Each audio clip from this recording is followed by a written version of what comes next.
Chapter number first first में देख रहे हैं हम लोग इलेक्ट्रिक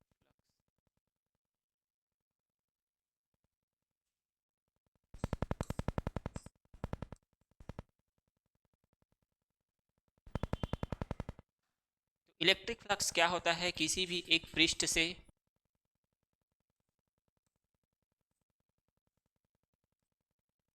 इस पृष्ठ से, है ना, इस पृष्ठ से जो लाइनें परपेंडिकुलर पास होंगी इलेक्ट्रिक लाइनें, ठीक है। इलेक्ट्रिक फोर्स लाइन परपेंडिकुलर किसी सरफेस से यदि पास होता है, 90 डिग्री का कोण बनाते हुए पास होता है, उसे ही हम बोलते हैं इलेक्ट्रिक फ्लक्स। इलेक्ट्रिक फ्लक्स क्या होता है?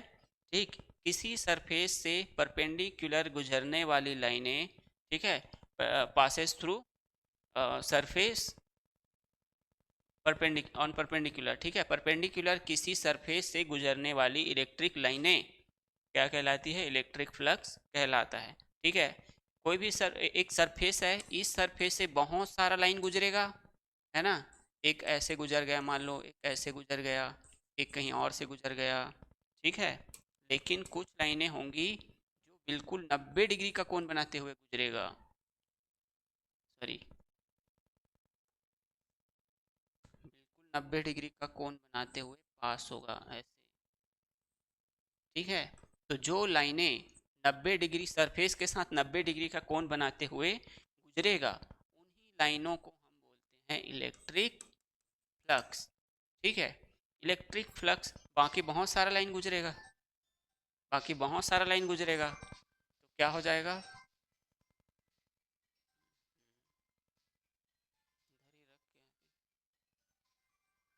तो इलेक्ट्रिक फ्लक्स को डिनोट किया जाता है फाई ई से, ठीक है। इलेक्ट्रिक फ्लक्स को किससे डिनोट करते हैं? फाई ई से डिनोट किया जाता है। और जो लाइनें इंटर होगा, ठीक है, उसे हम पॉजिटिव फ्लक्स कहते हैं, ठीक। पॉजिटिव फ्लक्स, दो प्रकार का फ्लक्स होता है। पॉजिटिव फ्लक्स सरफेस में जो आएगा, ठीक है, सरफेस में जो आएगा, सरफेस में इंटर करने वाला, ठीक है, इंटर करेगा, उसे हम पॉजिटिव फ्लक्स कहते हैं। और सरफेस से जो पास हो जाएगा, सरफेस से जो निकलेगा, है ना, सरफेस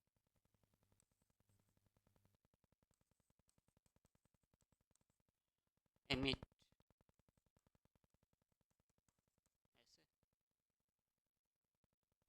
निकल जाएगा, उसे हम, इस सरफेस है, इसमें इंटर करेगा तो उसे हम बोलते हैं पॉजिटिव फ्लक्स, ठीक है। बाहर निकल जाएगा, जो लाइनें फ्लक्स फील्ड से बाहर निकलेगा उसे हम बोलते हैं नेगेटिव इलेक्ट्रिक। उसके बाद मैं आपको बताया था कि जितना ज़्यादा बड़ा एरिया होगा, है ना, या सॉरी, कि इलेक्ट्रिक फ्लक्स आई, हाँ, जितना ज़्यादा इलेक्ट्रिक, सॉरी, पहले देख लेते हैं। जितनी ज़्यादा लाइनें होंगी, अब मान लो जाए पहले दो लाइन बस आ रहा होगा, दो लाइन बस आ रहा होता,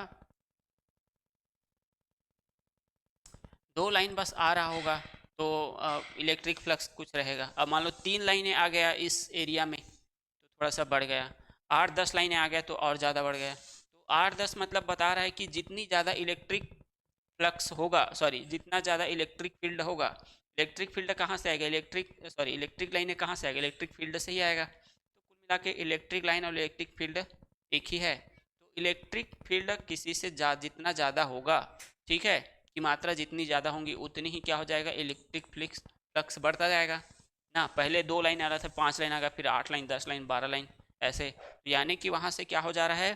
फ्लक्स बढ़ता जाएगा। तो फ्लक्स किस पे डिपेंड करता है? इलेक्ट्रिक फील्ड पर डिपेंड करता है, ठीक है। तो ये हो गया। उसके बाद क्या होगा? इलेक्ट्रिक फील्ड, अब जैसे मान लो जाए पहले हमने इतना छोटा सा एरिया किया था, तो इस छोटे से एरिया से बहुत मतलब लाइनें गुजर रहा था, है ना, तो कुछ थे। अब उसके बाद हमने इस एरिया को थोड़ा बढ़ा दिए, एरिया बढ़ा दिए, तो और ज़्यादा गुजरने लग गया, है ना। भाई बहुत सारा एक साथ ऐसे आ रहा था, बहुत सारा ऐसे ऐसे, ठीक, बहुत सारा आ रहा था इलेक्ट्रिक फील्ड लाइनें। अब हमने छोटा सा एरिया था ऐसे, ठीक है, यहाँ से हमने इलेक्ट्रिक फील्ड लगाया। इलेक्ट्रिक फील्ड लगाने पर इलेक्ट्रिक फील्ड लगाने पर ये इतना जगह बस से गुजर रहा था, वो हमारे पास फील्ड था, हमने थोड़ा फील्ड बढ़ा दिया तो ज़्यादा लाइनें गुजरेगा, और हमने बढ़ा दिया ऐसे तो और ज़्यादा लाइन गुजर रहा है। इसका मतलब ये है कि एरिया को बढ़ाने पर उतनी ही ज़्यादा में फ्लक्स क्या होते जाएगा, पास से जाते जाएगा, बढ़ते जाएगा। तो एरिया जितना बड़ा होगा उतना ही फ्लक्स आएगा। तो यहाँ से हम समझ रहे हैं कि D S is proportional to phi E. ठीक है, फाई ई क्या है, इलेक्ट्रिक, डी एस मतलब सरफेस, सरफेस जितना बढ़ेगा उतना ही ज़्यादा उससे पास होगा फ्लक्स जो है। दोनों पे डिपेंड करता है। अब हम क्या कर देंगे, दोनों को एक साथ लेंगे तो फाई ई बराबर फाई इज प्रपोर्शनल टू क्या हो जाएगा, ई डी एस हो जाएगा, है ना। अब ई डी एस ये मान लो जाए एरिया है, ठीक है। अब यहाँ से क्या होगा, ऐसे प्लस फ्लक्स जो है पास होगा। अब एरिया का जो एंगल है जिसे हमने क्या बताया था, सॉरी, एरिया अगर डायरेक्शन बताता है तो उसे हम क्या बोलते हैं, एरिया वेक्टर। ठीक है, तो एरिया का डायरेक्शन जो है, मान लो एरिया का डायरेक्शन ऐसे है लगभग थोड़ा सा, ठीक है। मैं तो वाइट यूज़ किया था क्या, ये ऐसे, ठीक है। अब ये जो है ना एरिया वेक्टर, जो एरिया है उसका डायरेक्शन है ना, एरिया का डायरेक्शन ये जो है, मान लो इसके साथ कितना का एंगल बना रहा है, थीटा का एंगल बनाते हुए पास हो रहा है। एरिया अलग चीज़ है और एरिया वेक्टर अलग चीज़ है ना। तो एरिया के साथ तो 90 डिग्री का बनाएगा, उसे ही हम फ्लक्स बोलेंगे। लेकिन जो एरिया वेक्टर रहेगा, यानी कि जो एरिया का डायरेक्शन रहेगा, उस डायरेक्शन के साथ क्या बनाएगा, वो थीटा डिग्री बनाएगा। थीटा डिग्री डायरेक्शन के साथ थीटा डिग्री बनाएगा, एरिया डायरेक्शन के साथ। ठीक है, ये डी एस ऐसे रहेगा, वेक्टर डी एस रहेगा। ठीक, तो वेक्टर डी एस यदि रहेगा तो उसके साथ बनाएगा थीटा का एंगल। ठीक है, थीटा का एंगल। अब यहाँ पे जो ये बना लिया थीटा का एंगल, और ये हो जाएगा आपके पास क्या, इधर साइन थीटा वाला कंपोनेंट आ जाएगा, डी एस साइन थीटा वाला। ठीक है, और इधर क्या आ जाएगा, उसी के थोड़ा सा टिल्ट होके कॉस थीटा वाला डी एस कॉस थीटा वाला कंपोनेंट आ जाएगा। ठीक है, तो हम इसको छोड़ देते हैं, ठीक है, और इसको लेते हैं। ठीक है, क्या, ये बना लिया थीटा डिग्री, ये हो जाएगा डी एस कॉस थीटा। तो कॉस थीटा कंपोनेंट को हम लेंगे तो ये साइन थीटा वाला कंपोनेंट ए जो है ना, दो भाग में बढ़ जाता है, थीटा के कारण दो कंपोनेंट हो जाता है। उन दो कंपोनेंट्स में से हम क्या लेते हैं, एक कंपोनेंट को लेते हैं। तो यहाँ पे हो जाएगा, ठीक, मतलब ई और डी एस के मध्य अगर एंगल बने, ठीक, तो इसी को तोड़ देते हैं तो ये हो जाएगा आई ई बराबर ई डी एस। ठीक, अब यहाँ पे लिखेंगे थीटा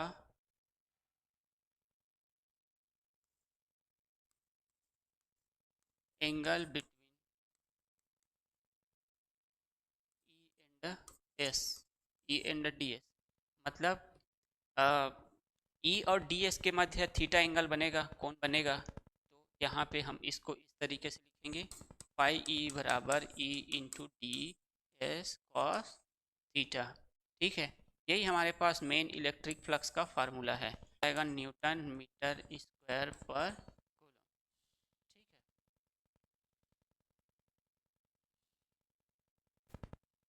आप जानते हो कि इलेक्ट्रिक फ्लक्स का यूनिट क्या होता है, न्यूटन पर कूलम होता है, न्यूटन पर कूलम। और डी एस एरिया है, एरिया क्या है, एरिया का मीटर स्क्वायर हो जाता है। इसी कारण क्या हुआ, न्यूटन मीटर स्क्वायर पर कूलम। तो ये हो गया इलेक्ट्रिक फ्लक्स का फार्मूला। तो याद रखिएगा, ई ए फाई ई बराबर E D S cos theta. समझ गए, इतना हमको याद रखना है। नेक्स्ट देखते हैं, गॉस थ्योरम। तो गॉस थ्योरम क्या बोलते हैं, गॉस थ्योरम जो है वो एक क्लोज बॉडी के लिए है। ठीक है, क्लोज बॉडी रहेगा उसके लिए बोलता है। ठीक है, क्लोज बॉडी पे चार्ज रहेगा, क्या होगा बता रहा है, यहाँ से क्या होगा, ये क्लोज बॉडी है, ये क्लोज बॉडी है, इस क्लोज एप्सिलॉन नॉट गुना होता है। ठीक है, मल्टीपल होता है।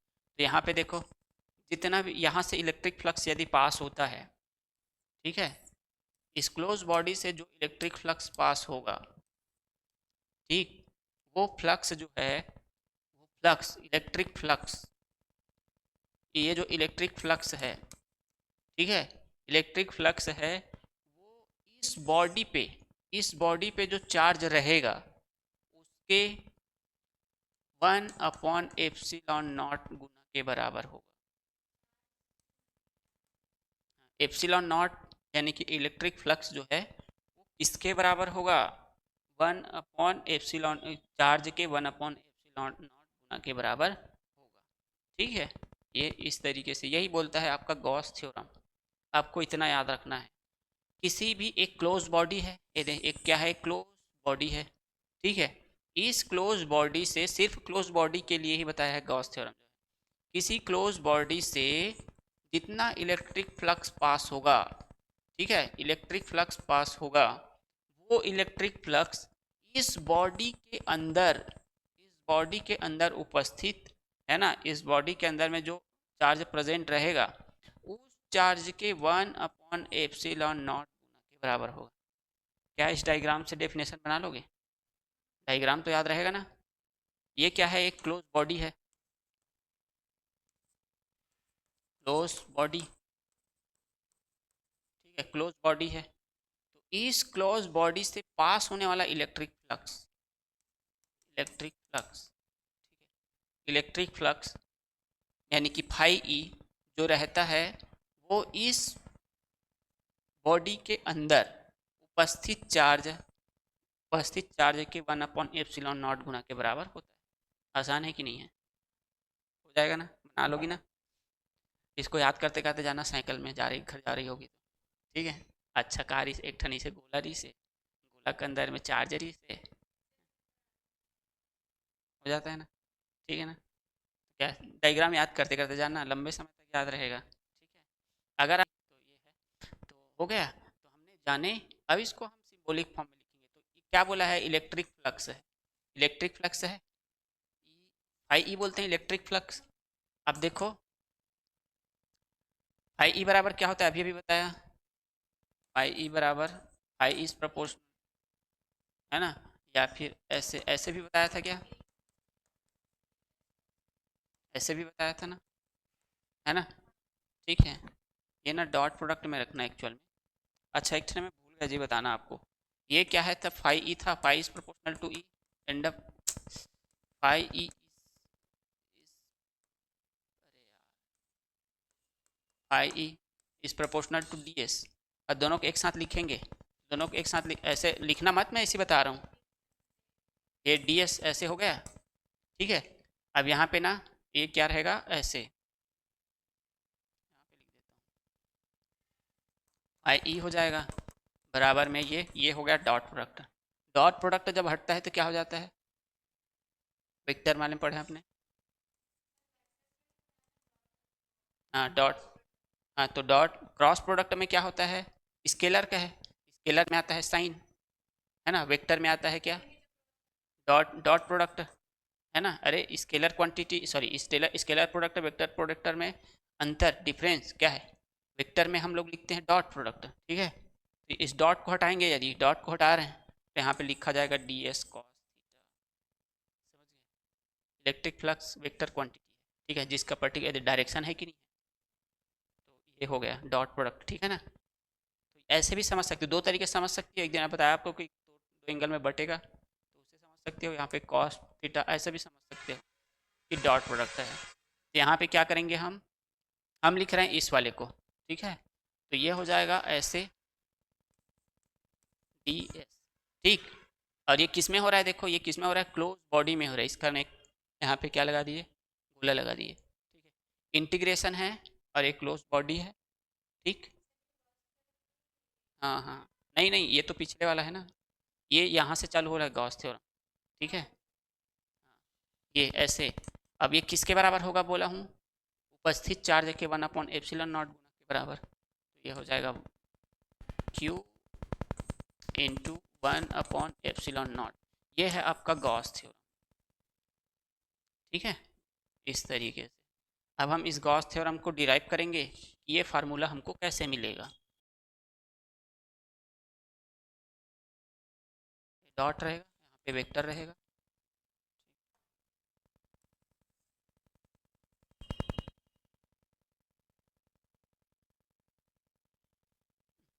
अब इसी को हम डिराइव करेंगे, आएगा कि बोलता है कि गॉस थ्योरम लिखिए और सिद्ध कीजिए, प्रूव कीजिए करके ना, डिराइव करना है यानी कि। ठीक, तो हम क्या करते हैं, एक लेते हैं हम क्लोज बॉडी। ठीक, एक क्लोज बॉडी लेंगे, मान लेते हैं यहाँ पे एक क्लोज बॉडी है ऐसे। ठीक है, एक बॉडी है, इस बॉडी पे चार्ज है, क्यू चार्ज है। ठीक है, और इस बॉडी पे इसमें इससे कुछ दूरी पर, जहाँ पे हमको इंटेंसिटी पता करना है, आर दूरी पर मान लेते हैं।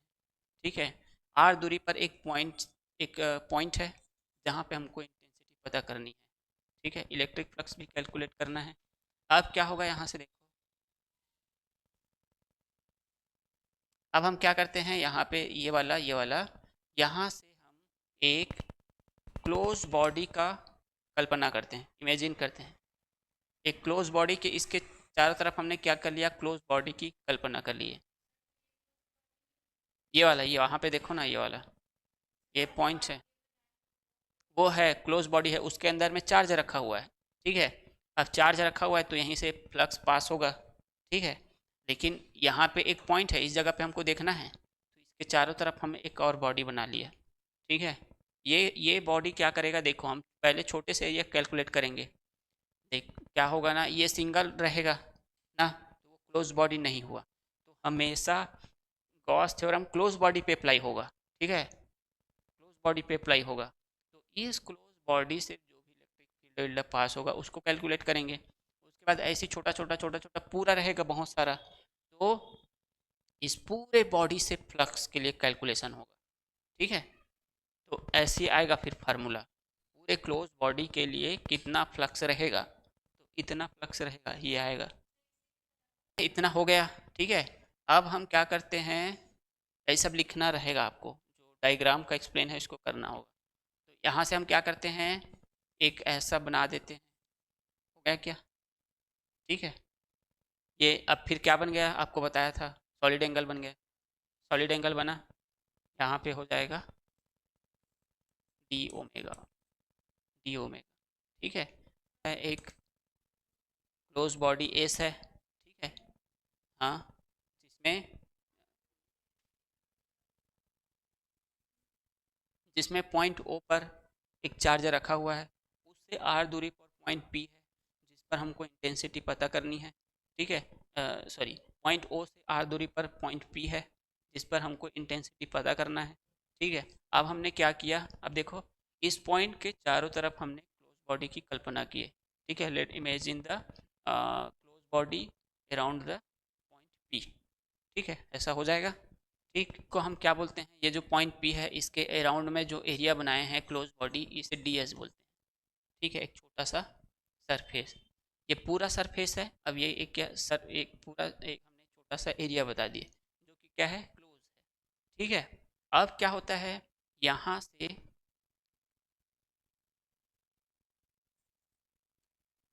मान लेते हैं इसका डायरेक्शन ना, ये जो सरफेस है उसका डायरेक्शन मान लो ऐसे डी एस है। ठीक है, और यहाँ से जो इंटेंसिटी आ रहा है, इंटेंसिटी इसका डायरेक्शन लगभग ये थीटा एंगल बनाते हुए है। ठीक है, कौन, इंटेंसिटी, ये जो आ रहा है ना यहाँ से इंटेंसिटी, उसका डायरेक्शन लगभग ये थीटा एंगल बनाते हुए है। ठीक है, डायग्राम समझ आ रहा है क्या।